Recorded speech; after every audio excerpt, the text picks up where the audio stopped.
तारीख होती 23 ऑक्टोबर 2019।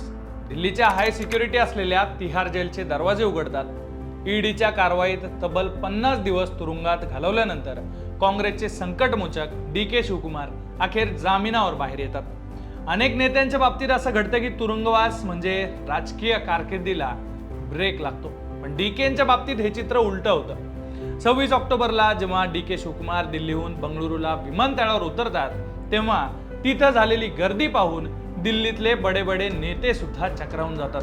विमानतळाबाहेर नाही म्हटलं तरी 5-6 किलोमीटर पर्यंत वाहनांच्या लांब रांगा लागलेल्या असतात। हजारो कार्यकर्त्यांनी त्यांच्या स्वागतासाठी विमानतळ अक्षरशः जाम केलेलं असतं आणि तिथून एक अशी रॅली सुरू होते जी कर्नाटकच्या इतिहासात यापूर्वी कधीही कोणत्याही तुरुंगातून बाहेर आलेल्या नेत्यासाठी निघालेली नसते।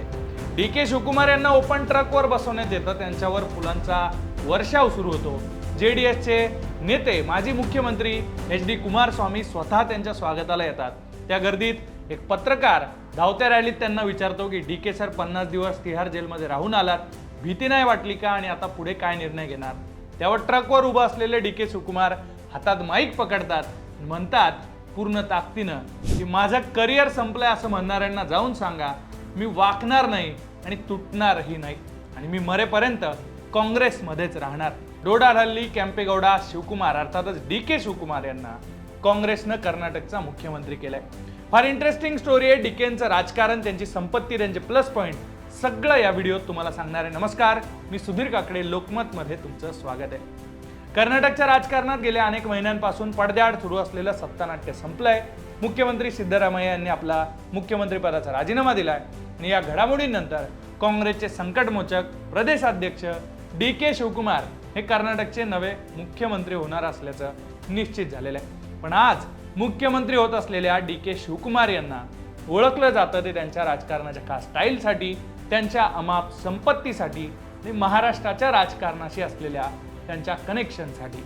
डोडाहल्ली केंपेगौडा शिवकुमार म्हणजेच डी.के. शिवकुमार 15 मे 1962ला कर्नाटकच्या कनकपुरामध्ये त्यांचा जन्म झाला। कर्नाटकच्या राजकारणातली एक जबरदस्त पर्सनॅलिटी म्हणून ते ओळखले जातात। वोक्कालिंगा या समाजातून ते येतात। वयाच्या 23व्या वर्षी म्हणजे 1985 मध्ये त्यांनी थेट देशाचे माजी पंतप्रधान एच.डी. देवेगौडा यांच्या विरोधात विधानसभा निवडणूक लढवली आणि ते चर्चेत आले। ती निवडणूक ते हारले, पण पक्षात आणि राज्यात त्यांनी स्वतःची एक छाप सोडली।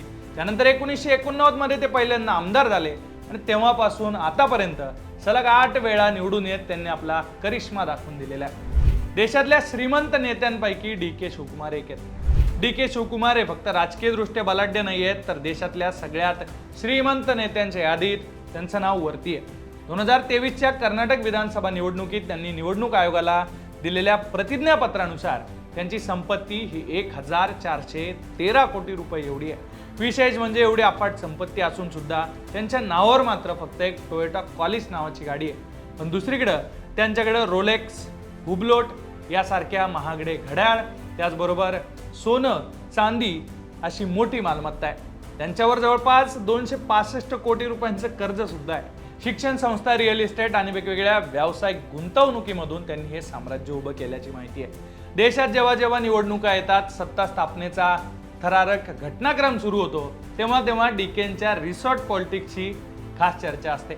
विशेषतः काँग्रेसला जेव्हा जेव्हा सरकार वाचवायचे, आमदार फुटण्यापासून रोखायची वेळ येते, तेव्हा हायकमांडला एका माणसाची आठवण येते, त्याचं नाव असतं डी.के. शिवकुमार। आमदार सुरक्षित ठेवण्यासाठी रिसॉर्ट पॉलिटिक्सचा खास गेम करण्यात त्यांचा हातखंडा आहे। रिसॉर्ट पॉलिटिक्सचे त्यांचे काही किस्से हे एखाद्या पिक्चरपेक्षा भारी आहे। 2017ची गुजरात राज्यसभा निवडणूक होती। अहमद पटेल त्यांच्या प्रतिष्ठेच्या या निवडणुकीच्या वेळेला काँग्रेसचे आमदार फुटू नये म्हणून डी.के. शिवकुमारांना गुजरातमध्ये बोलवतात। डी.के. 44 आमदारांना घेऊन बंगळुरूमध्ये ईगल्टन गोल्फ रिसॉर्टमध्ये जातात। इथं त्यांच्यावर प्राप्तिकर विभागाची रेड पडते, पण तरी सुद्धा डी.के. मागे हटत नाही। त्यांनी सगळ्या आमदारांना सुरक्षित ठेवलं आणि ऐन वेळेला गुजरातमध्ये विमानतळावर घेऊन गेले आणि अहमद पटेलांचा विजय निश्चित केला। दुसरीकडे 2018च्या कर्नाटक विधानसभा निवडणुकीनंतर त्रिशंकू अवस्था निर्माण झालेली होती। काँग्रेस आणि जेडीएसचे आमदार एकत्र ठेवून भाजपला सत्तेपासून दूर ठेवण्यात सुद्धा डी.के.चा वाटा होता। ईगल्टन रिसॉर्टचाच वापर त्यांनी तिथं केलेला होता। पण 2002 मध्ये हेच डी.के. महाराष्ट्रात सुद्धा आले होते। तेव्हा महाराष्ट्रात विलासराव देशमुखांचं सरकार होतं। काँग्रेस राष्ट्रवादीचं आघाडीचं हे सरकार धोक्यात आलेलं होतं। विरोधकांनी सरकार पाडण्यासाठी सगळी तयारी केली होती।